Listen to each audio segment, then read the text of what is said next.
Welcome to the Compounders Podcast, where we explore the anatomy of public company wealth creation stories. On this show, we invite you to be a fly on the wall for the actual conversations professional investors have with public company CEOs. I'm your host, Ben Claremont, a partner and portfolio manager at Cove Street Capital. In these conversations, I interview senior executives by posing the exact questions I ask as part of Cove Street's diligence process. Whether you are a professional investor, founder, or someone who is simply interested in business, we think this podcast has something for you. This season of Compounders, the Anatomy of a Multibagger, is sponsored by Tegas. Tegas is an innovative and disruptive company that is changing the way professional investors work. For more information, please visit their site at tegas.co. All opinions expressed by your hosts and the podcast guests are solely their own opinion and do not reflect the opinion of Cove Street Capital or any affiliates. This podcast is for informational purposes only. It is not investment advice and should not be relied upon for any investment decisions. We are not recommending the purchase or sale of any securities. The hosts and guests may be beneficial owners of the securities discussed. You should not assume that the securities discussed are or will be profitable. My guest on the show today is Ben Gliklich, the CEO of Element Solutions, a $5.5 billion market cap specialty chemicals company. Element Solutions was formerly known as Platform Specialty Products and was founded by Sir Martin Franklin of Jarden fame with the help of Bill Ackman from Pershing Square. The company was designed to be a roll-up, but after some initial success, it was derailed by an over-levered balance sheet. Ben became CEO in 2019 and since then has overseen a process by which Element has reduced business complexity, fixed its balance sheet, and has proven out its claims regarding its resilient margin structure. Given that the company provides products that facilitate the fabrication of semiconductors, Element has a front row seat when it comes to all of the issues regarding the global chip shortage. Accordingly, I thought it would be a great time to talk to Ben about his path to becoming CEO and what he has learned about leadership along the way, how the company is navigating all of the customer disruption tied to the chip shortage, the megatrends that are poised to propel the business over the next decade, how the company is approaching M&A and leverage after the initial stumbles at Platform Specialty, and where Element Solutions derives its moat and pricing power from. For full disclosure, Cove Street is not an ESI shareholder. And without further ado, here is my conversation with Element Solutions CEO, Ben Gliklich. As always, we will start the podcast at a pivotal moment in the company's history.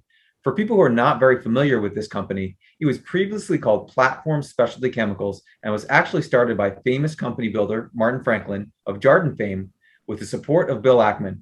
Unfortunately, after a lot of initial excitement, investors became somewhat disenchanted with the idea of a platform roll-up of specialty chemical companies. You were not the CEO at the time, but you were with the company when the bottom started to fall out. What was it like to go through that? And how has the management team gone about turning Platform into an entity that is both financially stable and attractive to outside shareholders? So Platform Specialty Products is a good place to start this discussion. Element Solutions is not Platform Specialty Products. It's a different company. And in fact, we define ourselves in contrast to Platform. So it makes sense to start with what it is that we're defining ourselves in contrast to. The strategy or the thesis behind Platform Specialty Products was that there are many different specialty chemicals businesses that have shared attributes. They're asset light, they're very people intensive in different segments, and that we could roll those businesses up and create an exceptional, rare specialty chemicals portfolio. That thesis, one could argue about whether or not that strategy would work. It didn't work in the context of Platform Specialty Products for a couple of reasons. Went too quickly, borrowed too much. The businesses that were acquired were high quality businesses, and that allowed for us to convert to become Element Solutions by selling a portfolio of excellent agricultural chemicals businesses and being left with a world-class industrial electronics portfolio. The work that we've done as Element Solutions, really in the first year, was about building our identity, shared values, a strong culture, and a vision. And it all keys off of that vision, which is a different vision than that of Platform Specialty Products. The vision at Element Solutions is one of balancing operational excellence with prudent capital allocation. But it all starts with running these incredibly high quality businesses better. The vision is articulated very simply along three metrics. We want to be the best-in-class specialty chemicals company in terms of value that we provide to our customers, the opportunities we create for our people, and in terms of the value we create for our shareholders. And we measure those three things actively. So we measure value to customers based on our gross margins. How much more are our customers willing to pay for the value that we're bringing to them? And through voice of the customer and customer satisfaction surveys, which we do regularly. We evaluate our performance around creating opportunities for our people based on internal culture surveys, which we do every 2 years, and based on our internal fill rate. So the percentage of positions above a certain level in our organization that are filled by internal candidates. And frankly, if you get happy customers and happy people, shareholder value takes care of itself. But we do regularly measure that, not with intra-period fluctuations in share price, because we can't control that, but based on our EPS growth and driving compounding EPS at a high rate, and intrinsic value math, where we look at our cash flow projections based on our actions and ensure that that's going the right direction as well. And I'm interested, how did you settle on customer satisfaction and employee satisfaction as two really important things for this company? What was the evolution of either your own thinking or the board's thinking that got you to focus on those two variables? This business is incredibly customer intimate, and the customers are very, very sticky, which is great. It provides a big moat, but it also provides a moat for customer wins and conversions. And so we want to have that reputation as providing the best technology and the best service to our customers, because that's a positive flywheel. The larger our share, the more leadership from technology, the more word of mouth we have in the industry, the more opportunities we will have to continue to grow organically. And once you have those customers, it's very, very hard to lose them. And so that's why we started with the customers. And then, it's a people-based business as well. This is not a conventional chemicals business with a big plant. And if you get the plant math right and you play the cycle right, you make money. This is a business where our customers rely intensely on our people for innovation and for technical service. And the knowledge in this company, or the learned knowledge, is incredibly valuable. And a large part of our moat is associated with the experience that our customers have, or that our people have, and that the relationships our customers have with our people. So being that destination employer and being able to retain and grow people is a success factor for us. So you talk about a moat, and given that this is a podcast called Compounders, you can imagine we talk a lot about moats. So I'm interested, you talk about people and your relationships being a moat, but what other intrinsic natures of the business, whether it's some kind of stickiness or barriers to entry, make it so hard for Element to be dislodged once you've won a customer? Our customers rely on our people and our technology for their manufacturing processes. And so if you look at our cash flow, capital is less than 2% of sales. And so our factories are not where the magic happens. Our magic happens in the labs and at the customer site. As an example, our circuitry solutions business provides the chemistry that's used to turn a laminate, a small piece of plastic, into a printed circuit board. It's a series of chemical processes. Our customers are very good at manufacturing processes, but they're not chemists. And the series of processes that piece of plastic goes through to become a printed circuit board is comprised of aqueous chemistry with many, many different components, all of which can fall out of balance if it's particularly hot, or require tweaks if the rate at which the plastic goes through changes. And so our customers rely on our people to help them manage the chemistry to ensure they get the high value outcome from that printed circuit board.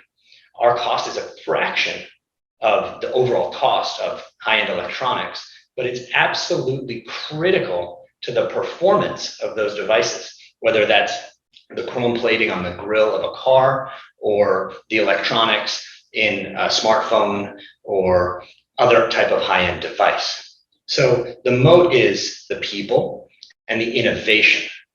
Every next generation of technology requires just modest incremental tweaks to existing formulas. So a new entrant would have to overcome hundreds and hundreds of years of incremental development in order to bring a product to market that could meet this generation's need. And even still, they wouldn't have the technical service capability and know-how and relationships on site to service that customer. So the moat is wide and it's growing as we continue to innovate. We continue to gain share and build market leadership and train our world-class team at the customer site. And you talk about gross margins being a barometer of your pricing power. And you present a situation in which there's a fair amount of stickiness and customer lock-in when you start a new customer. But how is this environment different given the rapid pace that you're seeing in terms of raw materials rising across the board, inventory shortages, logistics costs going up? How have you seen your pricing power play out in very difficult circumstances? Yeah, the past 9 months have been an incredible challenge in global supply chains, and we have a global supply chain. Our customers are all over the world. Our raw materials are sourced from all over the world, and navigating that has been an incredible challenge and a real testament to our team that we've been able to continue to supply and keep our customers going. We have been in a position to increase prices where our prices have increased. And that's something that we've said we would be able to do, and indeed we've been able to do that. In some instances, we have contractual pass-throughs tied to raw material price fluctuations. In others, we have surcharges. And then in others, it's negotiated. And clearly, we're in an environment that's inflationary. Our costs are going up, and our customers are taking price as well. And so we've been able to take price and protect margin because of it. Compounders is brought to you in partnership with Tegas. We created Compounders to uncover the lessons and frameworks of the best capital compounders in the world. And if you are a professional investor, VC, or operator, and you appreciate the deep research into the businesses explored on this podcast, check out tegas.co/compounders. With Tegas, you can learn about any company directly from former execs, current customers, and industry experts, all of which are in position to offer unique insights into a company's growth, its customer value, and its competition. What makes Tegas different is that you don't have to lead your own expert calls.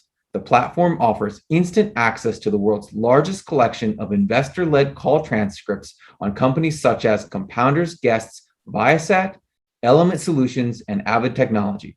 All you have to do is log in and you'll get instant access to nearly 25,000 expert call transcripts. And the best part, the Tegas collection grows larger with each investor and company that joins. Still want to do your own expert calls? Tegas is the right solution. Experts that are just as good or better than what you'd find on other networks, but starting at just $300 per call, not the $1,000 or more others charge.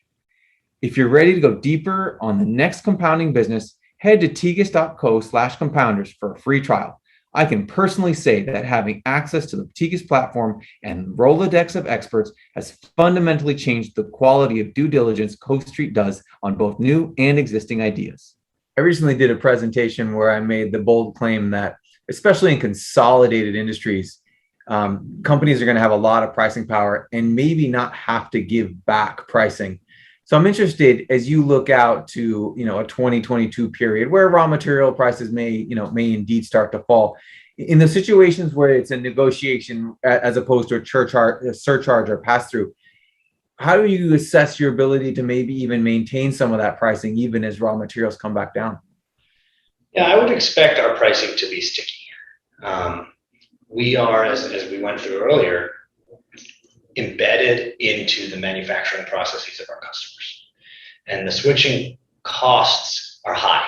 You need to stop producing, change out some of the equipment, re-qualify, all to save just fractions of the cost to the end customer.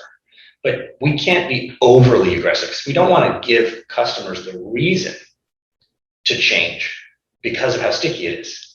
And so that's a balance that we walk. And we've been able to retain customers through our pricing actions over the course of this year. And I do expect we should be able to retain pricing where we've negotiated new prices for the most part.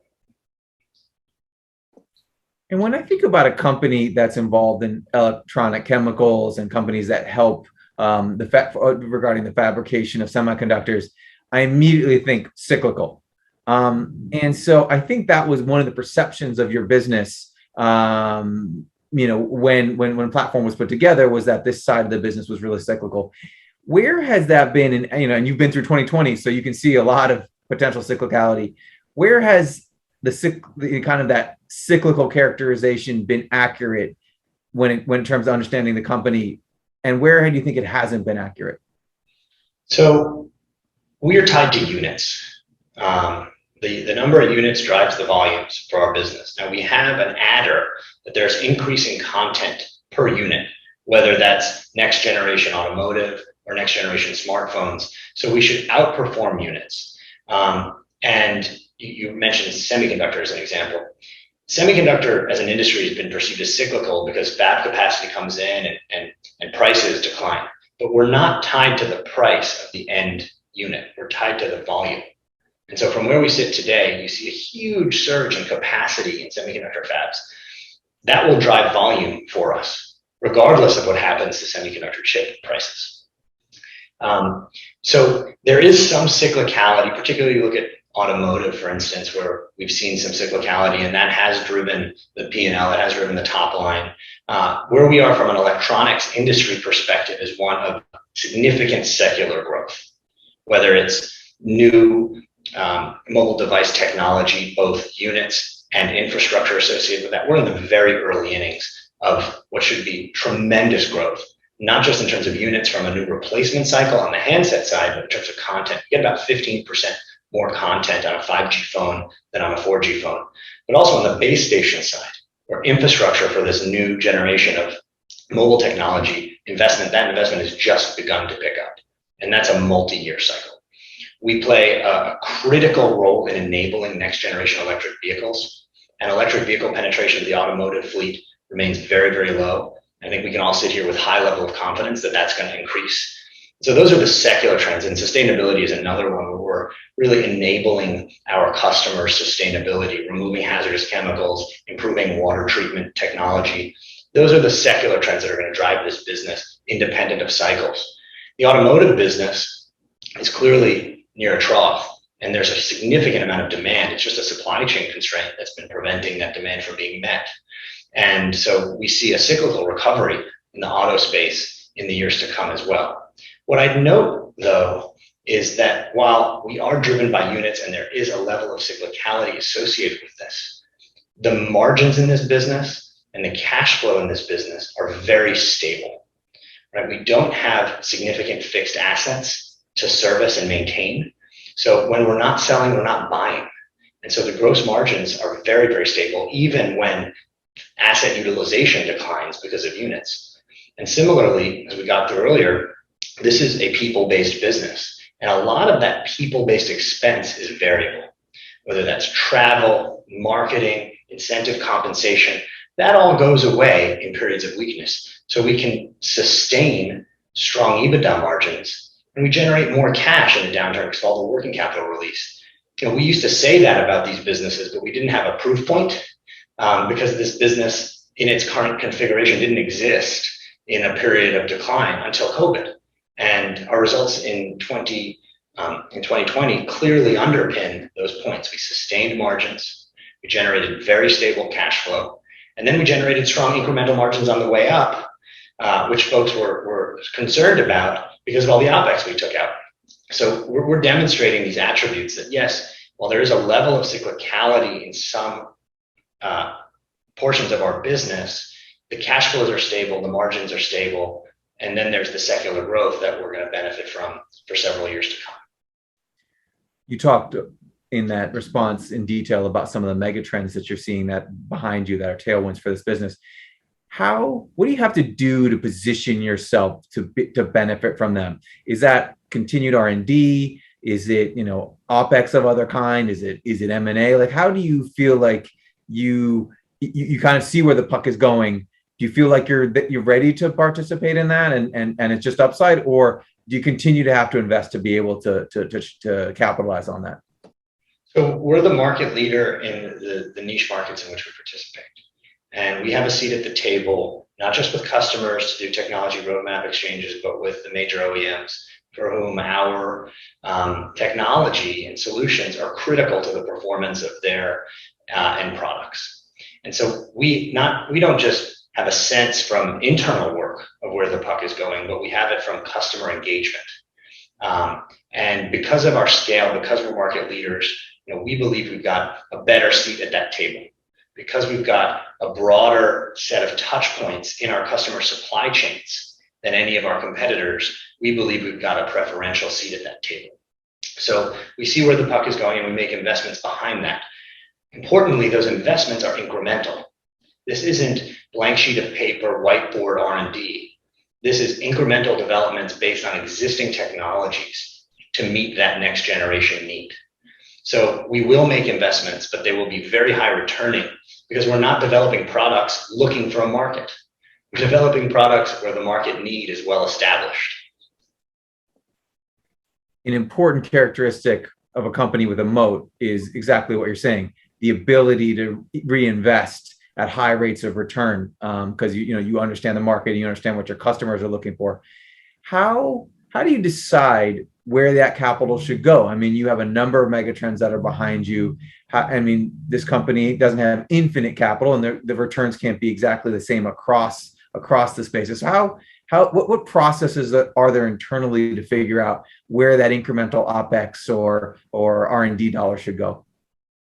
It's a great question. It's one of the things I've been working on most over the past year and a half, which is the power of focus. And we spend a huge amount of time working on identifying those needle-moving commercial opportunities in each of our markets, which is empirically based, deeply detailed, and focused, really oriented towards prioritizing.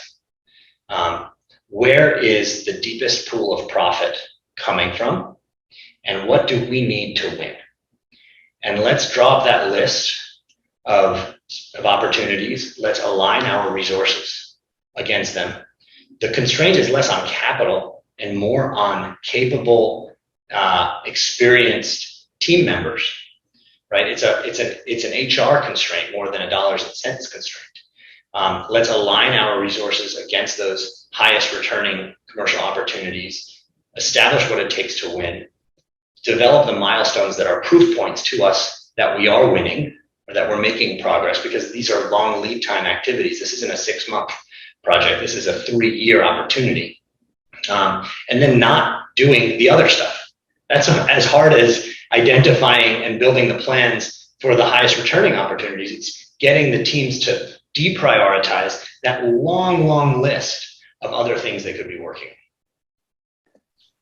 I love that answer because I'm going to push back on you, and I think it's going to be an interesting, because you have to have a balance. So, okay, so let's just say the way this doesn't work for you is if you have customer stickiness and great margins and great cash flows, and it breeds complacency of some kind where you're just skating to where the buck is and not where it's going per se. And so I'm interested in how you get people to think dynamically about what else you could possibly do for your customers maybe 3 years from now, even with what you just said about focusing and clarity on where the biggest profit pools are right now. This is a materials-based business. So the breakthroughs and disruption don't happen from one day to the next, right? And the incumbents from a electronics hardware perspective, or even automotive OEM perspective, we know who's working on what. And so I believe we've got better visibility towards trends that are developing than you would in a technology company or a software company, for example. And deep relationships with the technical experts at the customer site and at the OEM site that enable us to have that level of visibility. The way you don't allow for complacency is through incentives and culture, right? If you can see behind me, the first C of the 5 C's of our culture is challenge. And the idea behind that is this is a challenging but rewarding place to work, and complacency has no place at Element Solutions. Since you mentioned that there are 5 C's, right? There are 5 C's. You mentioned the 5 C's. Maybe talk about that. Like, walk us through the other 4, and how did you settle on these as you were, taking what was good about this company and, when it was platform and turning it into what it is now? How did you settle on these 5? In the open, I talked about our vision, establishing our vision when we became Element Solutions. That first year was really all about building the identity for this company, becoming one company, an operating company, sort of eliminating the levels associated with the corporate holding company at platform and the operating unit inside of what is now Element Solutions. But that identity building was not something that we took lightly. We spent a lot of time studying the artifacts of the legacy cultures of the businesses we brought together, doing a detailed culture survey, asking all of our employees in all of their languages, what's a good culture? What is our culture? What culture should we aspire to? That was the baseline for the culture surveys for that second point of our vision about employee satisfaction. And so in that exercise, we came up with 5 C's that we believe are the behaviors that we want to be embodying every single day. Challenge is the first, a challenging but rewarding environment. People derive a lot of value from their profession if they're fulfilled, if they're being asked to do a little bit more and improve upon themselves. And that's what challenge is about. This is a company that challenges people to be their best selves and rewards them for that. If you don't have the rewarding on the side of challenging, no one wants to work there. But if you have the rewards without the challenge, that's not particularly fulfilling either. It's not a good way to run a business. The second C is commit, which is a way of saying this is a company that takes its commitment seriously and we deliver on our commitments. When we launched Element Solutions, we talked about being in credibility building mode after coming from platform specialty products. And I found that we're permanently in credibility building mode. This is a company that delivers on its commitments. And a committed employee thinks like an owner, not like a manager. And that ownership mentality associated with commitment is what we're trying to drive with that second C. The third C is collaborate. This is a business where no one can be the hero and do it all. Whether it's, the business starts in the lab with scientists performing R&D, it goes to the pilot line, it goes to manufacturing, it goes to the customer, it goes to finance and collections. People is such an important part of the business, so HR plays a critical role. We're enabled by systems and IT. No one can do all of that. It's just impossible. So a success factor is good collaboration. We have to work well together. In order to deliver on our challenging commitments, we have to collaborate. The fourth C is maybe the most idiosyncratic, and it's choose. And the idea behind choose is that every employee makes choices every day. And we recognize that, right? Choices, not just at the customer side or in business, but around energy and integrity and attitude. We empower people to make choices. As a global business, if decision-making were central, we wouldn't be responsive enough. And the business is incredibly local. So we need to give people the ability to make choices to meet that customer need on the site. The center of gravity in this company needs to be in the lab at the customer site, not at the corporate headquarters. And so in recognizing that people make those choices, it has to be part of our culture. And as a company, we make the choices. We choose to reward people who exercise good judgment. This is a company where every employee has the ability to make the business better any given day. And so we recognize that and encourage that. The fifth C is care. And it's a broad C.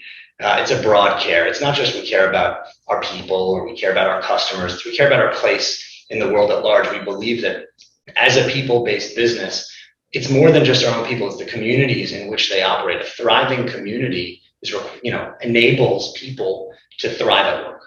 And so we set up a foundation last year with $5 million, and it matches employees' donations around the world So we care about what our people care about.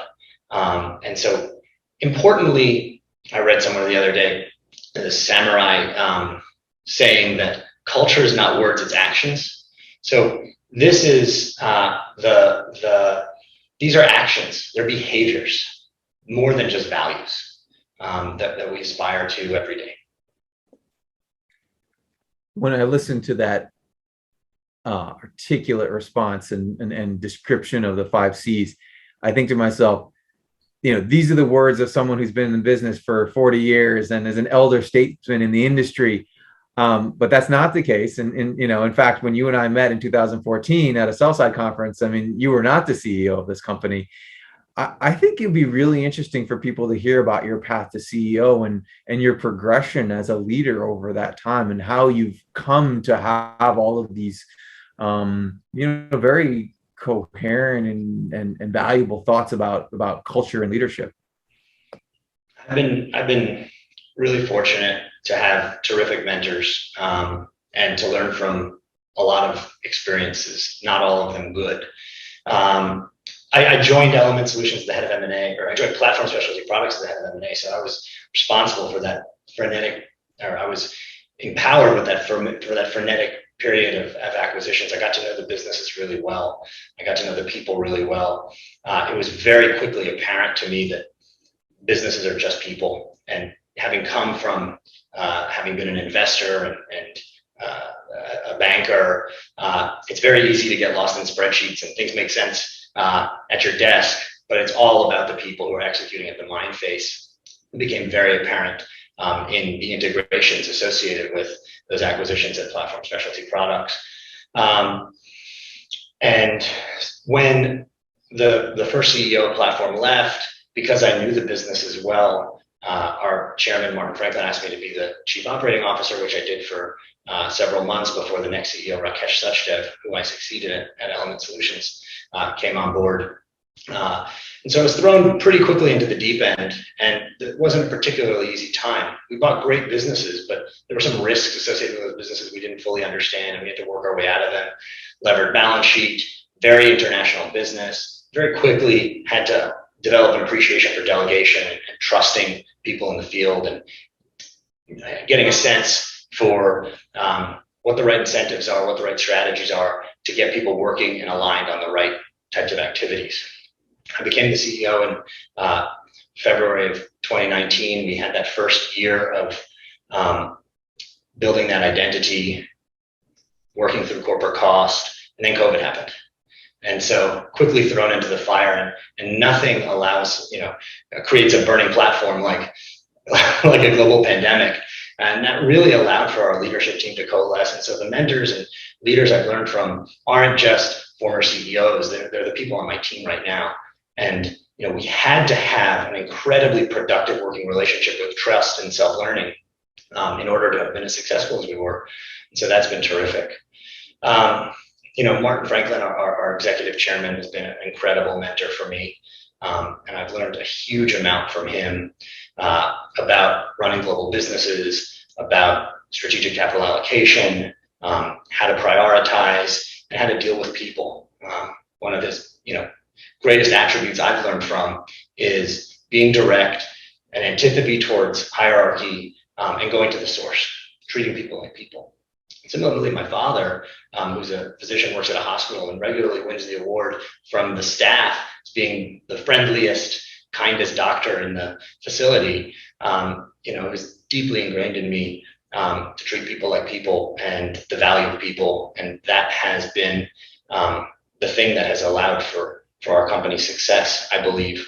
That general sentiment across this organization through a difficult time. The idea of caring as the 5th C, and then treating people like people, I think are very valuable cultural elements that probably are a little too rare among public companies. I think in general. How was that, like, what was missing, and what maybe was not maybe broken, but maybe missing a part about the culture at Platform when you inherited it, that kind of led to the 5 Cs being so important? There just wasn't platform didn't have a stated culture or vision. We built a portfolio of really great businesses. There was a holding company level that was focused first on growth and then on fixing the balance sheet.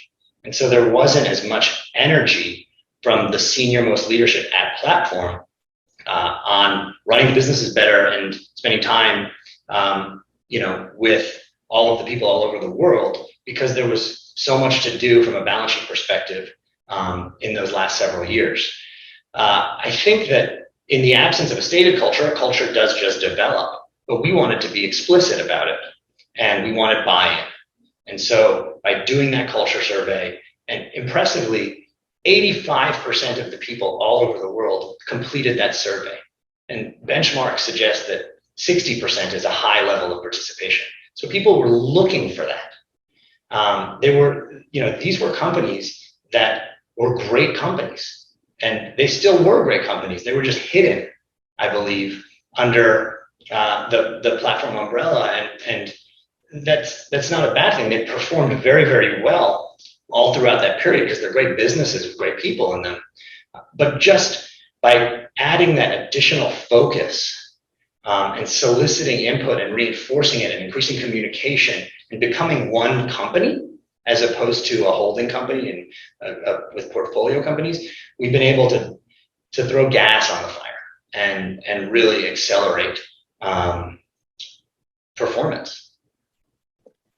I think it's a good segue to talk a little bit about as you think about not just maybe fixing and upgrading what you inherited, but adding to it. So you just announced the closing of an acquisition of a company called Covantia. Platform was designed to be a roll-up machine. How are you thinking about M&A and the future of M&A at ESI? And then, how important is the cultural integration associated with that? So we talked about Element Solutions being a company that's oriented towards and focused on operational excellence and prudent capital allocation. And they go hand in hand. Operational excellence takes the lead. The better you run these businesses, the more capital they generate, which allows for you to reinvest and at higher rates of return. So this is an operating company, and we're focused on running the businesses that we have in our portfolio today better, more days than not. When we think about deploying that capital, we talked about, this is a business that generates a lot of cash, and we're looking for the highest returning avenues for that cash. We generate more cash than we can reinvest internally by far. We struggle to spend $35 million of CapEx because the projects are small, because the asset intensity is modest. And so we're generating several $100 million of free cash flow a year, and we're opportunistic about where we deploy that capital. In the first several years as a company, we were buying back shares primarily. This year, we deploy capital towards acquisitions. Those acquisitions need to fit a very strict criteria. They need to fit behind our businesses, within our existing portfolio. If we're buying businesses we deeply understand, businesses that are better inside of our company than outside of our company, which is to say we can add value through synergies, businesses that allow for us to add more value to customers. We're coming back to that point in the vision. We want to provide the most value in our industry to customers. So if it's not a direct product overlap, it's an adjacency. It's something that a customer would be interested in buying from us, where we can broaden our portfolio of solutions for them. And businesses that are available at reasonable prices with great people. And so we found several of those. They're really compelling. And we've been executing against them. We always compare M&A to a share buyback.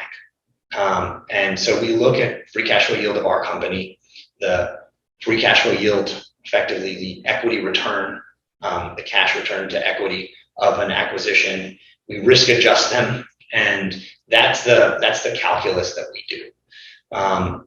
And this is an industry, or our business rather, has enough surface area around it, but there's almost an indefinitely long list of small bolt-on opportunities that fit the criteria and that we can action, 2-3 every year. And you mentioned the buyback. It was really interesting for me to note when I was looking back at this company's history that the company basically bought Bill Ackman out in 2019 at about $11.72 per share. And that took his stake down from 13% to 1%. In my experience, very few companies are willing to allocate that much capital to a single repurchase. Can you talk about the conversations you were having internally regarding that decision to buy 12% of your stock back in one single deal? So we had just completed the sale of Arista. We had a huge amount of confidence in the quality of our businesses, which we thought was deeply misunderstood by the market and wasn't reflected in our share price. We had balance sheet capacity to deploy. We had our hands full operationally with not integration, but becoming one company and handling corporate cost and adding efficiency to the business. And so we wanted to take advantage of that opportunity. Going into the market to buy those shares would have taken months and months and months and would have driven the share price higher. We also understood that Pershing Square was considering an exit, and that was a likely overhang at some point. And so it was a win-win. And we were able to buy back a significant portion of the shares outstanding at a fixed price at market in one go, and eliminate that overhang. And so it was, we had a lot of confidence that that was the right thing to do at the time. And as an investor, sometimes, a buyback that big, obviously you're not bringing in any EBITDA like you would in an acquisition. So it's basically just, cash out. And leverage profile of a business can kind of get stretched in certain situations. How have you thought about leverage and being willing to lever up for M&A, especially given your experiences at Platform? Yeah, well, we've learned from our experiences, and we've been very clear, high conviction that we've got a leverage ceiling at this company of 3.5 times debt to EBITDA. And why is that the right number? It's a business that generates very significant cash flow. It can support that leverage profile. Our credit ratings and the credit market appreciate the cash flow characteristics of this business, and the cost of debt is low, even in excess of 3.5 times, frankly. But it's the right ceiling from an overall cost of capital perspective. The equity gets penalized, even if the debt doesn't. If we go above 3.5 times, that doesn't mean we want to live at 3.5 times. Again, we're going to be opportunistic. And so we've been running the business around 3. And what operational excellence and prudent capital allocation at Element Solutions looks like is the ability to make a $500 million acquisition in the middle of 2021 and have leverage below 3 times by the end of the year. We should delever half a turn to 3/4 of a turn a year between the cash flow and the earnings growth in this business. One of the more interesting concepts I always like to talk about is that when you have a customer relationship or a captive customer, is adding more things to the bag, right? You're already doing this for the customer. Why can't we do that? So, you guys have talked a little bit about getting deeper into water treatment as an example of an adjacency that makes sense. How is that greenfield? Do you need to make acquisitions? How do the return characteristics in your mind compare to, just continuing to invest in R&D to keep your customers focused on, or keep your company focused on your core services that you're providing? Yeah, the water treatment acquisition we made last year is a case study for how we think about these bolt-ons into adjacencies.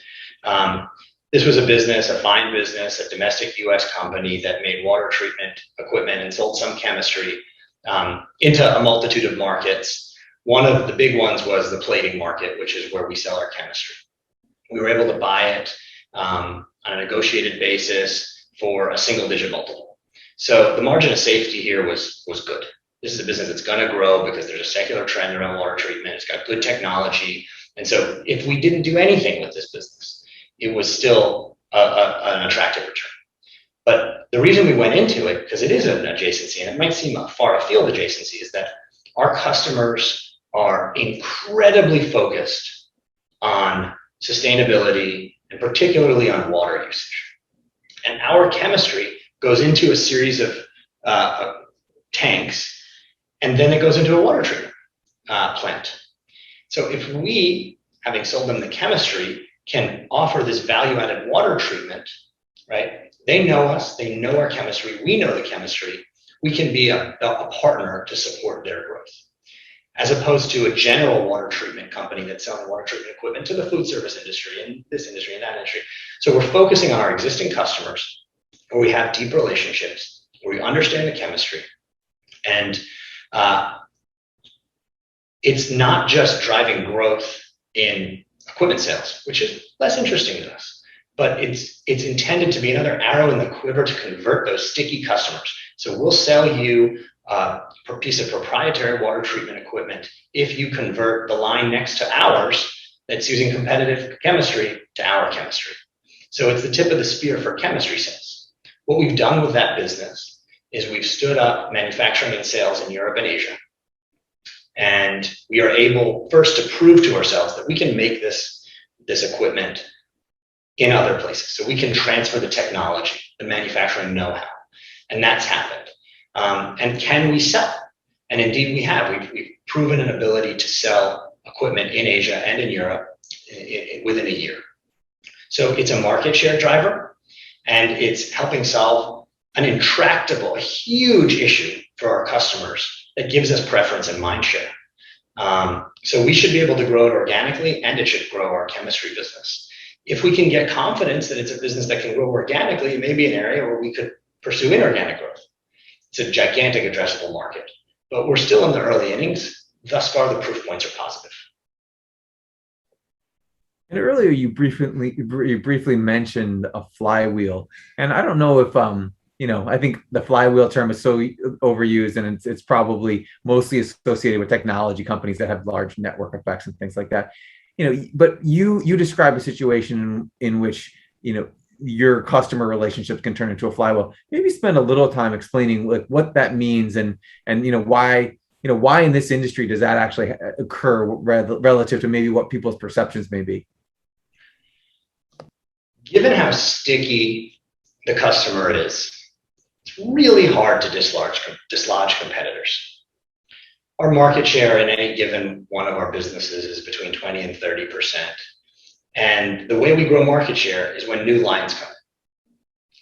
So a customer's adding capacity.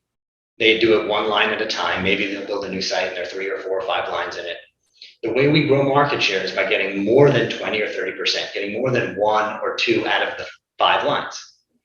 And if our customers are happy with our performance, we get more lines, we grow share. That allows for us to invest more in technical service. It allows for us to invest more in customer relationships, which bring ideas and technology roadmap exchanges. That allows for us to grow share. That's the dynamic that we're talking about. The larger our seat at the table, the better quality and scale we're perceived within our supply chain, the more share we have, the more opportunities we have to sell. And it appears, at least from the stock's performance, that people are starting to appreciate all of the things, whether it's the resilient margins or the lack of cyclicality or the flywheel you're building. I'm always interested in, obviously negative issues, as you mentioned through COVID, were like a very nice test of this company, but also, success, especially in a company that's had some ups and downs, success can be something that's interesting to manage. So how do you avoid, some kind of a letdown after everyone comes together to create ESI, and then everyone comes together during COVID? But over time, especially as a company does better and better, and stock does better, there's an inevitable letdown. How do you think about that, and how do you try to mitigate that from happening? So a couple of things. We talk about being pleased but never satisfied. Challenge is one of our C's. We're continually challenging folks. We maintain really high standards. The saying is, when you accept something below your standard, you've set a new standard. You have to maintain really high standards, particularly in times like this. And so in a good time, when we're after a recovery and we're getting some credit for what we've been able to do, your standards have to go up. If you expect better performance, you can't do that with the same standards. You have to increase your standards. And similarly, I talked a little bit about focus and our strategy implementation process. We don't play for 6-month or 1-year wins, right? We're participating in markets that have huge long-term secular trends. So we play for 3 to 5-year wins. And when we do our strategy planning, we're not looking at our goal in 1 year. We have a milestone in 1 year, right? That's on the track to accomplishing our goal in 3 to 5 years. And so, and those goals are breakthrough strategic objectives, what we call them, BTSOs. And so that's not just participating in market growth. That's delivering above market growth and breaking through into a new market, into a new profit pool. And there are plenty of those around our business and in our existing business. So if you're focused on those, whatever you want to call them, BHAGs or BTSOs, near-term wins are just proof points on the way to long-term success. And so, that doesn't allow for folks to get too complacent. Another thing that I'm sure is keeping people pretty busy is that your customers are having issues. Obviously, it's been in the news everywhere that there's a distinct shortage of microchips. How has the chip shortage impacted this company to date? And how do you pivot? How do you be a better partner to your customers when they're struggling to get their supply chains back up? The chip shortage is obviously having a material impact on the automotive sector. It's had some impact even on the handheld device sector. But you can draw a straight line from the chip shortage to the strength in our electronics business, right? The chips, this supply shortage is a demand crisis. People want more than folks can make. It's not that supply has come off. It's that demand has strengthened, and we're benefiting from that demand more than we're suffering from it in the automotive sector. That having been said, the chip shortage has become a shorthand, I believe, for broader logistics and supply chain disruption. And that is impacting us because there's an incredible scarcity of raw materials globally, and we're not immune from that. And so our supply chain team has been working heroically to procure raws. When it looks like we might run out of something, we've been able to pull it in. It's interesting, our team in supply chain, our folks at our sites are and were essential workers. So they were showing up every day in 2020 through the heart of COVID. They believe 2021 was harder than 2020 because of the constraints in supply chain. And we've been fortunate that an inability to supply hasn't had a material impact on our top line. We've been able to provide continuity to our customers.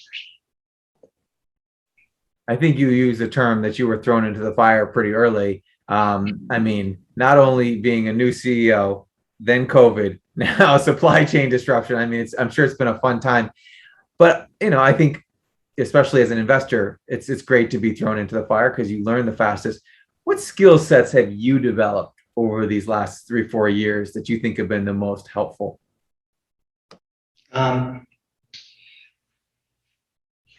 Focus, communication, and the ability to rely more and more on people. I too strive every day to live up to the 5 C's.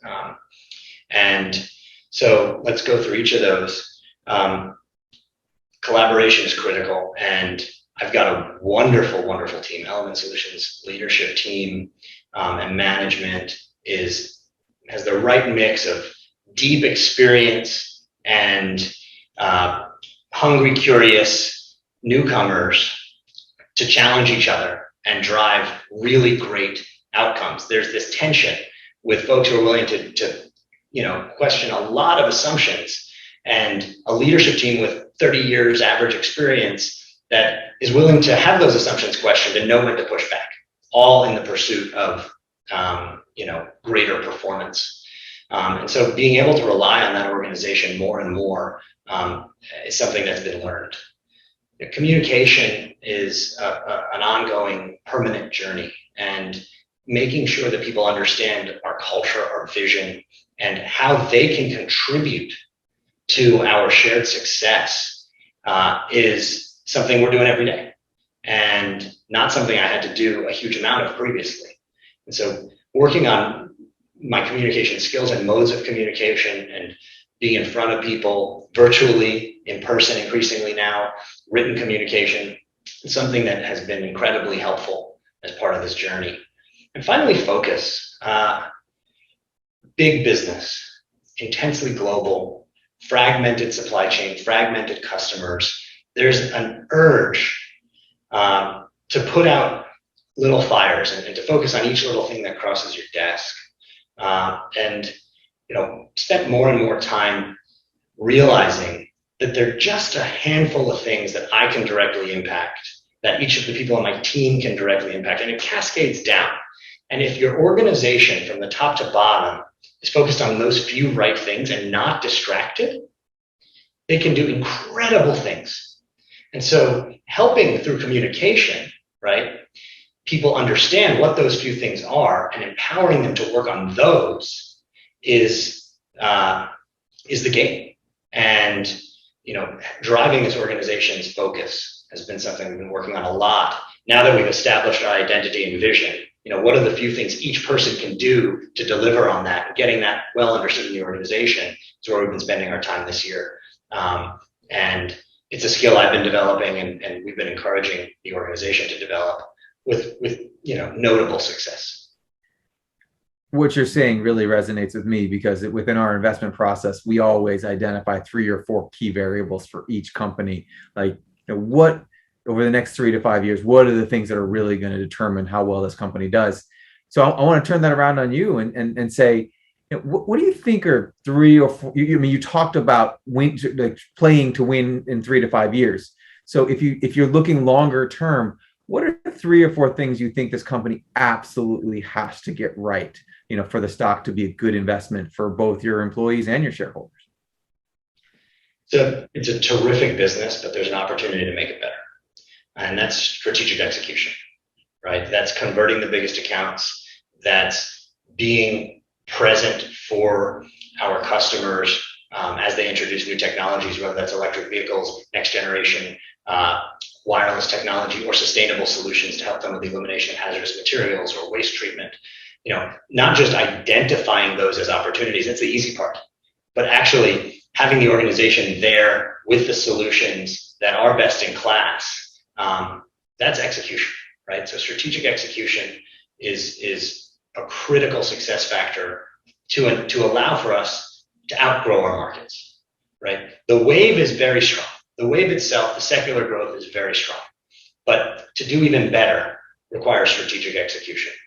And the second thing is capital allocation. It's a business that generates substantial cash. And how we deploy that cash will be a determinant of our ability to compound our earnings per share, which is what we're incentivized and driving. I believe we'll have a robust set of opportunities to deploy that capital.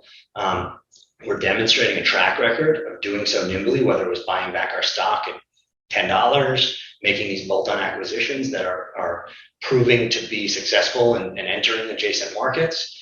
But we need to continue to do that. And if we do, we should be able to compound earnings in the teens, which is our goal. So you've had to make a lot of decisions in a very short period of time. In fact, I would say you've had to make cultural plus business decisions that other CEOs would probably have a 10-year window to make. So I'm interested, as you look back on things decisions you've made and paths that you guys have or haven't taken, anything that you look back on and say that was either an error of omission or commission that you can learn from? For the most part, the feedback loops are pretty long, and so it's a hard question to answer. In some instances, act more quickly is one thing that I've learned. We have a bias towards action, and we have taken decisions very quickly, whether it was around COVID safety protocols, building safety stocks. But there are a handful of issues I can think about where we probably could have been more decisive. I think that we missed an opportunity last year to buy our own shares. From a values perspective, we said we won't buy back our own shares if our people are on reduced salaries. It's just not the message we want to send to our people. If we're not paying people full freight, we shouldn't be taking capital to retire shares. But that was a really robust opportunity. We caught the tail end of it, but there was a window in there where, from a long-term value creation perspective, we could have done some real powerful, retired a significant portion of shares at very attractive values. As I think about what we've missed, those are the two things that pop to mind. But if you ask me the question in 3 more years, maybe I'll have more. Hopefully not too many. Yeah, hopefully none, actually. I'm always really interested in someone who comes from kind of the investor side and the banker side to being an operating, CEO and dealing with supply chains and all that stuff. What do you think you've learned, or what do you think people who sit in our seat at 18,000 feet really misunderstand or should understand better about what it's like to be in your seat as someone who's focused a lot on execution and culture? In a business like ours, which is, as I was explaining before, requires a huge amount of collaboration. The process from the lab to the customer to the collection touches so many people. An appreciation for the people and the culture is essential. The culture is what drives that marginal decision. And that marginal decision can create or destroy a huge amount of value. And so that's why, we prioritized upfront getting the culture right, getting people the deep understanding of what it is we're working towards. And so that's probably the first thing, and the most important thing. And as we're getting close to our favorite question, I do like to ask people about important things that they've had to rethink as far as either the industry or leadership. Anything that you kind of had this in your mind, like, this is how the world works, or this is how business works, or this is how companies work. But now that you're in the seat, it's like, yeah, I really didn't understand that. And this is, I've had to evolve my own thinking in this way. There are countless opportunities where a company, a corporate leader can create an impediment to execution and success. And so what leaders do is either put up or break down barriers to performance. And there are so many things, as I think about the way we did business, that it didn't make sense intuitively. But because I'm not sitting in the seat at the plant or in the collections department or in the R&D department, I don't feel that. And so we've created mechanisms for feedback, idea chests in the office, where everybody at this company, we talk about how their decisions can improve the business and the day-to-day outcomes, but they can actually improve the processes. And so we solicit feedback all the time from people. They have many different avenues to suggest process improvement. And sometimes you get a comment like, the bathroom needs to be cleaned up, in which case we clean up the bathroom. But sometimes you get really powerful insights. And so we're incredibly receptive to from the mind face feedback on how to do things better. And when you accumulate those across a 5,000 person organization over years, you can get significant process improvement. So there are many things we've rethought in terms of day-to-day execution. The other thing that is incredibly intuitive is the Pareto principle in 80-20. And the fact that 20% of your customers, 20% of your products are driving at least 80% of your profits. And how you allocate resources to that in an organization that's so customer-centric is something that, as an organization, we're trying to rethink to ensure that, again, we talk about the needle-moving handful of things. Those handful of customers and products are getting the necessary focus, because those are the drivers of growth. And getting to our last question, I think you constantly allude to the fact and joke that this company has just been in credibility building basically for years now, because of maybe some of the legacy things that happened. So there's an opportunity, I think, for this business to be, and maybe the structure of the company to be misunderstood. So what would you say, and we've talked about a bunch of things, but what would you say are the most misunderstood or underappreciated aspects of your business or company? I think there are two that come to mind. The first is we've got 60% of our sales in the electronics industry, which is growing very quickly, has very exciting secular trends behind it, and 40% of our sales in our industrial and specialty segment. And people don't fully appreciate the quality of those industrial businesses. While they may not have as much of a secular trend behind them, these are market-leading, incredibly sticky, incredibly high-returning assets. And they are very, very high quality. From a return on capital perspective, they are industry-leading. And so people say, well, why just don't you become an electronics company? And that's clearly missing the unbelievable cash returns of our industrial business and significant growth that we have to drive those businesses forward.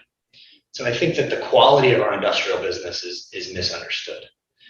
The second is the cash flow characteristics of this business. Investors, analysts all talk about EBITDA multiples, and maybe higher quality businesses get a higher EBITDA multiple than lower quality businesses. But what's that quality, measurement associated with? Our business turns EBITDA into cash more efficiently and more steadily than other chemicals companies. And that manifests itself in a free cash flow yield. So even though our EBITDA multiple has trended in the right direction, on a free cash flow basis, on an EBITDA less CapEx basis, it still trails the median of chemical companies, which is odd when you think about the stickiness of the customer relationships, the stability of the margins, the variability of the operating expenses, the lack of lumpiness in CapEx. It should be, in our perspective, it is an above median chemical business. But investors don't seem to focus on cash, they focus on EBITDA. While EBITDA might be a proxy for cash for many companies, it's a worse proxy for cash for our company. And I think people don't fully appreciate the cash flow characteristics of this business because we've only been around in this configuration for a couple of years.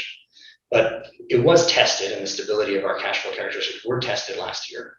And the cash flow growth in front of us is robust. In the meantime, that misunderstanding represents an opportunity for us to deploy capital very compellingly at times in our own shares. Well, you clearly have honed a skill of talking to people like myself who really care about free cash flow and and all of and cash flow conversion, all those things that maybe other people don't talk about. But Ben, this has been incredible. It's great to hear about your own journey, about the cultural transformation that you've helped lead. And I think, people can learn a lot from, what you've been able to build, especially from a people side in just a few years. So thank you so much for this time. It's been really great. Thanks very much, Ben. It's a complete testament to the excellent people, not just in my leadership team, but across all of Element Solutions. Thank you. That's it for our show today. We hope you enjoyed the conversation. We recognize that you have a lot of different podcast choices, and we appreciate you spending the time with us. We are continually working to make the show better, and we would love your feedback. The more candid and honest, the better. And if you have any suggestions for public company CEOs you would like to see on the podcast, please let us know. And of course, warm intros are always appreciated. Please feel free to email us at podcast@costreetcapital.com with your comments or suggestions. Thanks again, and stay tuned for the next episode of Compounders, Anatomy of a Multibagger.